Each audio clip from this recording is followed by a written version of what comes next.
കേന്ദ്രത്തിൽ വീണ്ടും കോൺഗ്രസ് അധികാരത്തിലെത്തിയാൽ RSSനെ നിരോധിക്കും എന്ന് പറഞ്ഞിരിക്കുകയാണ് കർണാടക മന്ത്രിയും അതുപോലെ തന്നെ കോൺഗ്രസ് അധ്യക്ഷൻ മല്ലികാർജ്ജുൻ ഖാർഗെയുടെ മകനുമായ പ്രിയങ്ക് ഖാർഗെ. അദ്ദേഹം പറയുന്നത് മുൻപ് 3 തവണ RSSനെ നിരോധിച്ചിട്ടുണ്ട്. അന്നൊക്കെ ദേശവിരുദ്ധ പ്രവർത്തനങ്ങൾ നടത്തിയതിനും അതുപോലെ തന്നെ ഭരണഘടനയ്ക്കെതിരായ പ്രവർത്തനങ്ങൾക്കുമൊക്കെയായിരുന്നു RSSനെ നിരോധിച്ചത്. പക്ഷേ അന്നൊക്കെ RSS നേതാക്കൾക്ക് കാലിൽ വീണ് ഇനി അങ്ങനെയുള്ള പ്രവർത്തനങ്ങൾ ഉണ്ടാകില്ല എന്ന് ഉറപ്പ് നൽകിയതിന് പിന്നാലെയാണ് ആ നിരോധനം നീക്കിയത്. പക്ഷേ ആ നിരോധനം തെറ്റായിരുന്നു എന്ന് പ്രിയങ്ക് ഖാർഗെ പറയുകയാണ്. അതുപോലെ തന്നെ വീണ്ടും കോൺഗ്രസ് അധികാരത്തിലെത്തുകയാണെങ്കിൽ RSSനെ നിരോധിക്കും എന്നുകൂടി പറഞ്ഞു വെച്ചിരിക്കുകയാണ് പ്രിയങ്ക് ഖാർഗെ. എന്തായാലും ഈ ഒരു പ്രതികരണത്തിൽ വലിയ രീതിയിലുള്ള പ്രതിഷേധം RSSന്റെ ഭാഗത്തുനിന്ന് ഉണ്ടാകുന്നുണ്ട്. നേരത്തെ തന്നെ ഭരണഘടനയിലെ സോഷ്യലിസവും അതുപോലെ തന്നെ മതേതരത്വവും ഈ 2 വാക്കുകൾ നീക്കണം എന്ന് പറഞ്ഞുകൊണ്ടുള്ള ദത്താത്രേയ ഹൊസബലയുടെ പ്രസ്താവനയുണ്ടായിരുന്നു. ആ പ്രസ്താവനയ്ക്കുള്ള ആ ചോദ്യത്തോടുള്ള മറുപടിയിലായിരുന്നു പ്രിയങ്ക് ഖാർഗെയുടെ പ്രതികരണം. അജിംസി, പ്രിയങ്ക് ഖാർഗെ നടത്തിയിട്ടുള്ള ഈ പരാമർശം RSSനെ നിരോധിക്കും വീണ്ടും കോൺഗ്രസ് അധികാരത്തിലെത്തിയാൽ, പക്ഷേ അങ്ങനെ ഒരു നിരോധനം കൊണ്ട് ഇല്ലാതാക്കാൻ കഴിയുമോ RSSനെ നിരോധിച്ച് ഇല്ലാതാക്കാൻ പറ്റില്ല. ഒരു വസ്തുവിനെയും നിരോധിച്ചില്ലാതാക്കാൻ കഴിയില്ല. മദ്യം നിരോധിച്ചാൽ മദ്യം ഇല്ലാതാവോ? ഇല്ല. അപ്പോൾ നിരോധനം കൊണ്ടൊരു വസ്തു ഇല്ലാതാക്കാൻ കഴിയില്ല. ഈ പ്രിയങ്ക് ഖാർഗെയുടെ ഈ പരാമർശം തോന്നിയപ്പോൾ എനിക്ക് തോന്നിയത്, എനിക്കതിലൊരു ചിരിയാണ് വന്നത്. അതിൻ്റെ കാരണം മുമ്പ് സർദാർ വല്ലഭായ് പട്ടേലിൻ്റെ കാലത്ത് RSSനെ നിരോധിച്ചിട്ടുണ്ട്. അപ്പോൾ ആ നിരോധിച്ചത് ഗാന്ധിവധവുമായി ബന്ധപ്പെട്ടാണ്. പിന്നെ നിരോധിക്കുന്നത് അടിയന്തരാവസ്ഥ കാലത്താണ്. ബാബരി മസ്ജിദ് തകർന്നപ്പോഴും നിരോധിച്ചു. അപ്പോൾ ഈ നിരോധനങ്ങളൊക്കെയും RSSനെ ഇല്ലാതാക്കിയോ? ഇല്ല. യഥാർത്ഥത്തിൽ RSSനെ ഇപ്പോഴും നിലനിർത്തുന്നത് എന്താണ് എന്നാണ് കോൺഗ്രസ് ആലോചിക്കേണ്ടത്.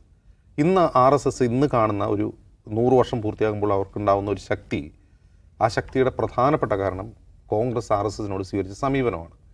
അതിൻ്റെ ഒരു കാരണം, കോൺഗ്രസ് ഇപ്പോൾ സർദാർ വല്ലഭായ് പട്ടേലിൻ്റെ കാലത്ത് നിരോധിച്ചതിന് ശേഷം അവർ നിരോധനം നീക്കിയത് എങ്ങനെയാണെന്ന് വെച്ചാൽ, നിങ്ങൾ ഇന്ത്യൻ ഭരണഘടനയെ അംഗീകരിക്കണം, നിങ്ങൾക്ക് ഉൾപാർട്ടി ജനാധിപത്യം വേണം, മീൻസ് തെരഞ്ഞെടുപ്പുകൾ വേണം, ഒരു സംഘടന എന്ന നിലയിൽ തെരഞ്ഞെടുപ്പ് വേണം. അപ്പോൾ ഈ 2 കാര്യങ്ങളും അംഗീകരിച്ചുകൊണ്ടാണ്, ഗോൾവാർക്കർ അംഗീകരിച്ചു കൊടുത്തുകൊണ്ടാണ് ഈ നിരോധനം നീക്കുന്നത്. അവർക്ക് സ്വന്തമായിട്ട് ഒരു ഭരണഘടന വേണം. അവരൊരു ഭരണഘടന എഴുതി തയ്യാറാക്കി. പക്ഷെ ആ ഭരണഘടന ആരും കണ്ടിട്ടില്ല, അവരത് പ്രചരിപ്പിക്കാറില്ല, അവരത് പാലിക്കാറുമില്ല, ആ ഭരണഘടന തന്നെ പാലിക്കാറില്ല. മറ്റൊന്ന്, അവർക്ക് ഉൾപാർട്ടി തെരഞ്ഞെടുപ്പില്ല. അവരിപ്പോൾ ഒരു സർസംഘചാലകൻ മരിച്ചു കഴിഞ്ഞാൽ അടുത്തയാളെ പിൻഗാമിയാക്കുക, അല്ലെങ്കിൽ വിരമിച്ചു കഴിഞ്ഞാൽ പിൻഗാമിയാക്കുക എന്നല്ലാതെ സർസംഘചാലകൻ 4-5 കൊല്ലം കൂടെ മാറുന്ന പരിപാടിയൊന്നും അവർക്കില്ല. അയാളുടെ അവസാനം വരെ ഒരു സംഘചാലകൻ, അങ്ങനെയാണ്. പിന്നെ അവർക്ക് ഭരണഘടനയോടുള്ളവരുടെ ആഭിമുഖ്യം, ഭരണഘടന അംഗീകരിക്കണം എന്ന് പറഞ്ഞപ്പോൾ അത് സംബന്ധിച്ചുകൊണ്ടാണ് നിരോധനം നീക്കിയത്. ഭരണഘടനയോടുള്ള അവരുടെ ആറ്റിറ്റ്യൂഡ് എന്താണെന്നുള്ള ഈ കഴിഞ്ഞ വർഷങ്ങളിലൊക്കെ നമ്മൾ കാണുന്നതാണ്. ഹൊസബളയുടെ കമൻറ്റിൽ നമ്മൾ കണ്ടതാണ്.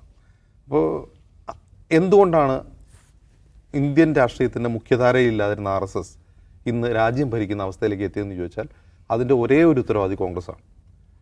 അതെങ്ങനെയാണെന്ന് വെച്ചാൽ, RSSനോട് എന്ത് സമീപിക്കണം സ്വീകരിക്കണം എന്ന കാര്യത്തിൽ ജവഹർലാൽ നെഹ്റുവിന് ക്ലാരിറ്റി ഉണ്ടായിരുന്നു, സർദാർ വല്ലഭായ് പട്ടേലിന് ക്ലാരിറ്റി ഉണ്ടായിരുന്നു. ആദ്യത്തെ പ്രധാനമന്ത്രി ആഭ്യന്തരമന്ത്രിയാണ്.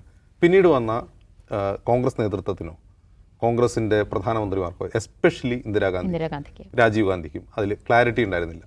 ആ ക്ലാരിറ്റി ഇല്ലായ്മയുടെ തുടർച്ചയാണ് നമ്മളിന്ന് കാണുന്നത്. അതിന് കാരണം നമുക്ക് ഒരുപാട് ചരിത്രമുണ്ട്. ഇപ്പോൾ അടിയന്തരാവസ്ഥയിൽ അവരെ നിരോധിക്കപ്പെട്ടു, അവർ പ്രതിപക്ഷമായി കൂട്ടിയേർന്ന് ഇന്ദിരാഗാന്ധിക്കെതിരെ വന്നു, ഇന്ദിരാഗാന്ധിയായിട്ട് പിന്നീട് കൊള്യൂഡ് ചെയ്തു. ബംഗ്ലാദേശ് വിമോചന സമരകാലത്ത് ഇന്ദിരാഗാന്ധി പിന്തുണച്ചു. ഇന്ദിരാഗാന്ധിയുടെ വധത്തിന് ശേഷം തന്നെ സിഖ് വിരുദ്ധ കലാപത്തിൽ ദുരൂഹമായ മൗനം പാലിച്ചു. അതിനുശേഷം രാജീവ് ഗാന്ധിക്ക് നൽകിയ പിന്തുണ. ഇതിനൊക്കെ അപ്പുറം പ്രിയങ്ക് ഖാർഗെ ആദ്യം RSSനെ നിരോധിക്കുന്നതിന് മുമ്പ് ആലോചിക്കേണ്ടത് കോൺഗ്രസിനകത്ത് എത്ര RSS ഇനിയും ബാക്കിയുണ്ടെന്നാണ്. ആ പണി രാഹുൽ ഗാന്ധി ചെയ്യുന്നുണ്ട്. രാഹുൽ ഗാന്ധി ഗുജറാത്തിൽ പോയി ഏതാനും മാസം മുമ്പ് പ്രസംഗിച്ച് ഓർമ്മയുണ്ടോ?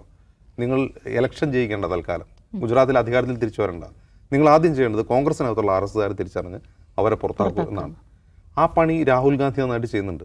രാഹുൽ ഗാന്ധി കോൺഗ്രസിനകത്തെ ഏതെങ്കിലും നേതാക്കളോട് വിപ്രതിപത്തി കാണിക്കുന്നുണ്ടെങ്കിൽ, അനിഷ്ടം കാണിക്കുന്നുണ്ടെങ്കിൽ, രാഹുൽ ഗാന്ധിയുമായി അവർക്ക് എന്തെങ്കിലും തർക്കമുണ്ടെങ്കിൽ, നിങ്ങൾ നോക്കിക്കോളൂ, കുറച്ച് കഴിയുമ്പോൾ അവർ ഉറപ്പായിട്ടും BJPയിലേക്ക് RSSലേക്ക് പോകുന്നതാണ്. അതിൻ്റെ ഏറ്റവും നല്ല ഉദാഹരണമാണ് ഇപ്പോഴത്തെ അസം മുഖ്യമന്ത്രി ഹിമന്ത ബിശ്വ ശർമ്മ. രാഹുൽ ഗാന്ധിയും ഒരാൾക്ക് മുഖം കൊടുക്കുന്നില്ല എങ്കിൽ അയാൾ കുറച്ച് കഴിയുമ്പോൾ തീർച്ചയായിട്ടും അത് BJPയിലേക്ക് പോയിട്ടുണ്ടാവും. അപ്പോൾ അതിനർത്ഥം അദ്ദേഹം സെൻസ് ചെയ്യുന്നു എന്നുള്ളതാണ്. അയാളുടെ ഉള്ളിൽ എന്താണ് എന്നുള്ളത് രാഹുൽ ഗാന്ധി സെൻസ് ചെയ്യുന്നതാണ്. ആ എബിലിറ്റി കോൺഗ്രസിൻ്റെ എല്ലാ സംസ്ഥാന ഘടകങ്ങളിലെ നേതാക്കൾക്കും, എസ്പെഷ്യലി ഇപ്പോൾ കർണാടകയിൽ തന്നെ DK ശിവകുമാറിനും സിദ്ധരാമയ്യയ്ക്കും പ്രിയങ്ക് ഖാർഗെയ്ക്കും ആ എബിലിറ്റി ഉണ്ടാക്കിയെടുക്കുക എന്നുള്ളതാണ് കോൺഗ്രസിനെ നിലനിർത്താനുള്ള വഴി. RSSനെ ഇല്ലാതാക്കാനുള്ളതല്ല, കോൺഗ്രസിനെ ഇന്ത്യയിൽ നിലനിർത്താനുള്ള ഒരു വഴി. RSSകാരെ, കോൺഗ്രസിനകത്തുള്ള RSSകാരെ സെൻസ് ചെയ്യാനുള്ള കഴിവ്, കപ്പാസിറ്റി കോൺഗ്രസ്സുകാർ ഉണ്ടാക്കിയെടുക്കുക എന്നുള്ളതാണ്. അത് കഴിഞ്ഞിട്ട് വേണമല്ലോ RSSനെ നിരോധിക്കാൻ. ഇനി അധികാരത്തിൽ വന്നാൽ എന്നുള്ളൊരു ഓപ്ഷൻ ഇട്ടിട്ടാണ് അദ്ദേഹം പറയുന്നത്. അധികാരത്തിൽ വരണമെങ്കിൽ ഈ പണി ആദ്യം ചെയ്യണം. അത് കഴിഞ്ഞിട്ട് നമുക്ക് RSSനെ നിരോധിക്കുകയോ അതൊക്കെ പിന്നെ ആലോചിക്കാവുന്ന കാര്യമാണ്. കോൺഗ്രസ് ഇത് മനസ്സിലാക്കി തുടങ്ങിയിട്ടുണ്ടെന്നാണ് ഞാൻ മനസ്സിലാക്കുന്നത്. അപ്പോൾ കോൺഗ്രസ്സിൽ രാഹുൽ ഗാന്ധിയെ പോലുള്ള നേതൃത്വം അത് മനസ്സിലാക്കുന്നുണ്ട്. ഇനിയും മനസ്സിലാക്കാത്ത ആളുകളുണ്ട് അതിൽ. ഞാൻ RSS ശാഖയ്ക്ക് കാവൽ നിന്നിട്ടുണ്ട് എന്ന് അഭിമാനത്തോടെ പ്രസംഗിക്കുന്ന ഒരു KPC പ്രസിഡന്റ് ഉണ്ടായിരുന്നു ഇവിടെ. RSS ശാഖയ്ക്ക് കാവൽ നിന്നിട്ടുണ്ട് എന്ന് പറയുന്ന RSSൻ്റെ താല്പര്യപ്രകാരം രാജ്യത്ത് വിദ്വേഷ പ്രസംഗം നടത്തുന്ന ഒരു യൂട്യൂബറെ വിരുന്നിലേക്ക് ക്ഷണിക്കുന്ന ഒരു പ്രതിപക്ഷ നേതാവുണ്ട് ഇവിടെ. ഒരു യൂട്യൂബറെ വിരുന്നിലേക്ക് ക്ഷണിക്കുന്ന പ്രതിപക്ഷ നേതാവാണ് അദ്ദേഹം. അതിലൊരു കുഴപ്പവും കാണുന്നില്ല. ചിലപ്പോൾ അദ്ദേഹം UDFനെ പിന്തുണയ്ക്കുന്ന ഒരു ഇടയ്ക്കൊക്കെ UDFനെ പിന്തുണച്ചുകൊണ്ട് ഒരു വീഡിയോ ചെയ്തിട്ടുണ്ടാവും. പക്ഷെ അതേ ആൾ തന്നെ രാഹുൽ ഗാന്ധിയെ തെറി പറഞ്ഞുകൊണ്ട് വീഡിയോ ചെയ്യും. രാജ്യത്ത് RSS താല്പര്യം അനുസരിച്ച് രാജ്യത്ത് വിദ്വേഷം വമ്പിക്കുന്ന രീതിയിലുള്ള യൂട്യൂബ് വീഡിയോകൾ ചെയ്യും. എന്നാലും കുഴപ്പമില്ല, അടുത്ത പ്രാവശ്യം ഞങ്ങൾക്ക് അധികാരത്തിൽ വരാൻ ഇയാളുടെ സഹായം ആവശ്യമാണ്, ഇദ്ദേഹത്തെ വിരുന്നിലേക്ക് ക്ഷണിച്ച് കളയാമെന്ന് വിചാരിക്കുന്ന ഒരു പ്രതിപക്ഷ നേതാവുണ്ട്. അപ്പോൾ RSSനെ കൃത്യമായി മനസ്സിലാക്കുക, അതിനോട് കൃത്യമായ അകലം പാലിക്കുക, അതിനോട് കൃത്യമായ നിലപാട് സ്വീകരിക്കുക എന്നുള്ളതാണ് കോൺഗ്രസ് ചെയ്യേണ്ട കാര്യം. അത് കഴിഞ്ഞ് അങ്ങനെ ചെയ്തു കഴിഞ്ഞ് സ്വന്തം സംഘടനയ്ക്കകത്തുള്ള പാർട്ടിക്കകത്തുള്ള RSSകാരെ പുറത്താക്കി കഴിഞ്ഞാൽ പിന്നെ കോൺഗ്രസ് ചിലപ്പോൾ അധികാരത്തിൽ വന്നേക്കാം. അതല്ലെങ്കിൽ കോൺഗ്രസ് നിലനിൽക്കാൻ പോകുന്നില്ല. അധികാരത്തിൽ വരുന്നത് പോട്ടെ, കോൺഗ്രസ് എന്ന പാർട്ടി നിലനിൽക്കാൻ പോകുന്നില്ല. അധികാരത്തിൽ വന്നിട്ട് പിന്നെ ആലോചിക്കേണ്ട കാര്യമാണ് നിരോധിക്കണോ വേണ്ടയോ എന്നുള്ളത്. അതിനാദ്യം വേണ്ടത് കോൺഗ്രസ് നിലനിൽക്കുക എന്നുള്ളതാണ് പ്രിയങ്ക ഗാന്ധി മനസ്സിലാക്കേണ്ട കാര്യം. പ്രിയങ്ക ഗാന്ധി അല്ല, പ്രിയങ്ക ഖാർഗെ. നിഷാദ്, ഇവിടെ RSSന്റെ ശക്തി കുറയ്ക്കാൻ, ഇല്ലാതാക്കാൻ നിരോധനമാണ് മാർഗം എന്നാണോ ഇപ്പോഴും കോൺഗ്രസ് കരുതുന്നത്? ഞാൻ ആ സ്റ്റേറ്റ്മെൻറ്റിൻ്റെ അയുക്തി അതിലേക്ക് പോകുന്നില്ല. പക്ഷെ നോക്കൂ, RSS അതിൻ്റെ ചരിത്രത്തിലെ ഏറ്റവും വലിയ വിരാട് രൂപം എടുത്ത് നിൽക്കുന്ന സമയമാണ് ഇത്. എന്ന് വെച്ചാൽ ഇന്ന് ഇന്ത്യയിലെ ഏറ്റവും പവർഫുൾ ഓർഗനൈസേഷൻ എല്ലാ അർത്ഥത്തിലും RSS ആണ്. അവരാണ് ഭരിക്കുന്നത് ഇന്ത്യ. അവർക്കെതിരായി എന്തെങ്കിലും കടുപ്പിച്ച് പറയാൻ ആളുകൾ ഭയപ്പെടുന്ന ഒരു കാലത്ത് കോൺഗ്രസിൻ്റെ ഒരു നേതാവ് ഞങ്ങളതിനെ നിരോധിക്കാൻ പോവുകയാണ് എന്ന് പറയുന്നു. എത്ര രാഷ്ട്രീയക്കാർ, ഞാൻ ചോദിക്കുന്നത് BJPയുടെ ഓപ്പോസിറ്റ് നിൽക്കുന്ന എത്ര രാഷ്ട്രീയക്കാർ ഞങ്ങൾ RSSനെ നിരോധിക്കും ഭരണത്തിൽ വന്നാൽ എന്ന് പറയാൻ ധൈര്യപ്പെടും? സോക്കോൾഡ് മതനിരപേക്ഷ പാർട്ടികളിൽ എത്ര എണ്ണത്തിൽ നിങ്ങളത് കേൾക്കുന്നുണ്ട്? അപ്പോൾ അജിംസ് പറഞ്ഞത് പ്രധാനപ്പെട്ട കാര്യമാണ്. അകത്തെ RSSകാരെ ഇറക്കിവിടൽ പ്രധാനമാണ്. അകത്തെ RSSകാരെ ഇറക്കിവിടലിൻ്റെ പ്രധാനപ്പെട്ട ഘട്ടങ്ങളിലൊന്നാണ് ഞങ്ങൾ RSSനെതിരാണെന്നും ഞങ്ങൾ അധികാരത്തിൽ വന്നാൽ ഭരണഘടനയുടെയും രാജ്യത്തിൻ്റെയും മതനിരപേക്ഷതയുടെയും ശത്രുക്കളായി ഈ കൂട്ടത്തെ നിരോധിക്കുമെന്ന് പ്രഖ്യാപിക്കുന്നത്. ആ പ്രഖ്യാപനം എന്താണ്? അതൊരു പൊസിഷൻ പ്രഖ്യാപനമാണ്. നമുക്ക് പറ്റാത്തവരാണ് അവർ കേട്ടോ. നമുക്കും പറ്റില്ല, നമ്മുടെ ഭരണഘടനയ്ക്കും പറ്റില്ല, നമ്മുടെ രാഷ്ട്രത്തിനും പറ്റില്ല എന്ന് തെളിച്ചുള്ള മനുഷ്യന്മാർ കോൺഗ്രസിനകത്ത് ഉണ്ടായിരിക്കുന്നു. 1-2 വർഷം മുമ്പ് ഇപ്പോഴും കോൺഗ്രസിന് പേടിയാണ്. ഇതിന് മുമ്പത്തെ ലോക്സഭാ തെരഞ്ഞെടുപ്പുള്ളൂ, തൊട്ടുമുമ്പത്തെ അല്ല, അതിന് മുമ്പുള്ള ലോക്സഭാ തെരഞ്ഞെടുപ്പിൽ RSSനെതിരെ ശക്തമായ വർത്തമാനം പറഞ്ഞപ്പോൾ കൂടെ നിൽക്കാൻ ഒരാളും ഉണ്ടായില്ല എന്ന പ്രശ്നം ഉന്നയിച്ചുകൊണ്ടാണ് AICC അധ്യക്ഷ പദം വലിച്ചെറിഞ്ഞിട്ട് രാഹുൽ ഗാന്ധി ഇറങ്ങിപ്പോകുന്നത്. കാരണം കോൺഗ്രസിനകത്തെ ധീര നേതാക്കളായിട്ടുള്ള മുതിർന്നവരുണ്ടല്ലോ, AK ആന്റണിയെ പോലുള്ള ആ ലെയറിലുള്ള ആൾക്കാർ RSSനെതിരെ നല്ല വാചകം പറയാൻ, ചൗക്കിദാർ ചോർഹെ എന്ന് രാഹുൽ ഗാന്ധി പറഞ്ഞപ്പോൾ അത് ഏറ്റുപറയാൻ തയ്യാറായില്ല പ്രധാനപ്പെട്ടവർ. എൻ്റെ പോരാട്ടത്തിന് ആരും കൂടെ നിന്നില്ല എന്ന് പറഞ്ഞിട്ട് അദ്ദേഹം പോകുന്നത്. പക്ഷേ ഇന്നിപ്പോൾ എവിടെ നിൽക്കുന്നു? കോൺഗ്രസ് കുറച്ചുകൂടി കാര്യങ്ങൾ മനസ്സിലാക്കുന്നു. RSSനെതിരായിട്ടുള്ള ശരിയായ പൊസിഷൻ, RSS എടുക്കുന്ന പണി മൃദുഭാവത്തിൽ നമ്മളെടുത്താൽ നമുക്ക് എവിടെയും ചെയ്യാൻ പറ്റില്ല എന്ന് മനസ്സിലാകുന്ന ആളുകൾ അതിനകത്ത് കൂടുതലുണ്ടാകുന്നത് പ്രധാനമാണ്. അതിൻ്റെ കർണാടക മോഡൽ പ്രത്യേകം എടുത്ത് കാണേണ്ട കാര്യമാണ്. കർണാടകയിൽ അവിടുത്തെ കർണാടക പ്രത്യേകത എന്താണ്? സൗത്ത് ഇന്ത്യയിലെ അവരുടെ ലബോറട്ടറിയാണ് കർണാടക. അവർ ഭരിച്ച സ്ഥലമാണ്, അവർ പരമാവധി ഹെയ്റ്റ് കുത്തിവെച്ച സ്ഥലമാണ്. അവിടെ കോൺഗ്രസ് അധികാരത്തിൽ വന്നപ്പോൾ കോൺഗ്രസിന് മനസ്സിലായിട്ടുള്ള ഒരു കാര്യമുണ്ട്, ഈ ഹെയ്റ്റിൻ്റെ പിന്നാലെ പോയാലല്ല, ഹെയ്റ്റിൻ്റെ കുറുകെ നിന്നാൽ മാത്രമേ നമുക്കിതിനെ വീഴ്ത്താൻ പറ്റൂ. കാരണം പിന്നാലെ പോയാൽ അവർ ഗോളടിക്കും, നമുക്കൊരിക്കലും പന്ത് കൈ കിട്ടാൻ പോകുന്നില്ല. അപ്പോൾ അവർ കുറുകെ നിൽക്കുകയാണ്. അപ്പോൾ ഈ സമീപകാലത്ത് സൗത്ത് ഇന്ത്യയിൽ ഏറ്റവും കൂടുതൽ മതപരിവർത്തനത്തിൻ്റെ പേരിൽ ക്രിസ്ത്യൻ മൈനോറിറ്റി ആക്രമിക്കപ്പെട്ട സ്ഥലമാണ് കർണാടക. അങ്ങനെ ആക്രമിക്കാൻ വേണ്ടി മാത്രം ഒരു മതപരിവർത്തന നിരോധന നിയമം അവിടുത്തെ ഭരണകൂടം ഉണ്ടാക്കി. പല സംസ്ഥാനങ്ങളിലും ഉണ്ടാക്കി, UPയിലൊക്കെ ഉണ്ട്. അതിൻ്റെ പേര് പറഞ്ഞ് ഈ ഞായറാഴ്ച പ്രാർത്ഥനയിൽ പങ്കെടുക്കുന്ന ആൾക്കാരെയൊക്കെ പിടിച്ചുകൊണ്ട് പോവുക. ഈ സംഘപരിവാറിൻ്റെ ആൾക്കാർ വന്ന് ആൾക്കാരെ തല്ലിക്കഴിഞ്ഞാൽ തല്ലിയവർക്കെതിരെ കേസില്ല, കൊണ്ടോമാർക്കെതിരെ കേസ്, മതപരിവർത്തനം ചൂണ്ടിക്കാട്ടി അവരെ പിടി ജയിലിലിടും. ആളുകളെ വേട്ടയാടാൻ വേണ്ടി ഉണ്ടാക്കിയ ഒരു നിയമമായിരുന്നു ഈ സംസ്ഥാനങ്ങളിലെ മതപരിവർത്തന നിരോധന നിയമം. അവരെടുത്തു കളഞ്ഞു. ഹെയ്റ്റ് പ്രചരിപ്പിക്കുന്നതും കമ്മ്യൂണൽ ഹെയ്റ്റ് പ്രചരിപ്പിക്കുന്ന സ്പീച്ച് എന്ന സംഗതി ഉണ്ടല്ലോ, അതിനെതിരെ കർക്കശമായൊരു നിയമം 2025 അവർ ഇനീഷ്യേറ്റ് ചെയ്യുകയാണ്. വേറെ പല സംസ്ഥാനങ്ങളിലും ഇല്ലാത്ത ഒന്ന്. അവിടുത്തെ RSSൻ്റെ പ്രധാനപ്പെട്ട പല നേതാക്കളും നടത്തിയിട്ടുള്ള സ്റ്റേറ്റ്മെൻറ്റുകൾക്കെതിരെ ഗുരുതര സ്വഭാവമുള്ള കേസുകൾ എടുക്കുകയാണ്. പാഠപുസ്തകങ്ങൾക്കകത്ത് RSS കൊണ്ടുവന്നിരുന്ന, സംഘപരിവാരം കൊണ്ടുവന്നിരുന്ന സാഫ്രണൈസേഷൻ പ്രോജക്റ്റിനെ മൊത്തം അവർ വെട്ടിക്കളഞ്ഞ് ശരിയായിക്കൊണ്ടിരിക്കുകയാണ്. കാരണം അവർക്കറിയാം എടുക്കേണ്ട പണി എന്താണെന്ന് കോൺഗ്രസിൽ ചില ആളുകൾക്ക് മനസ്സിലായി തുടങ്ങിയിട്ടുണ്ട്. കർക്കശമായ സമീപനം. ഇവിടെ ഇപ്പോൾ എന്തെങ്കിലും ഹെയ്റ്റ് പറഞ്ഞ PC ജോർജിനെതിരെ കേസില്ലാത്ത എന്താണ് അറസ്റ്റ് ചെയ്യാത്തതെന്ന് ചോദിച്ചാൽ PC ജോർജിനെ അറസ്റ്റ് ചെയ്ത് വളർത്തണോ എന്നാണ് ഇവിടുത്തെ ആൾക്കാർ ചോദിക്കുക, ഇവിടുത്തെ ഭരണകൂടത്തിൻ്റെ ആൾക്കാർ ചോദിക്കുക.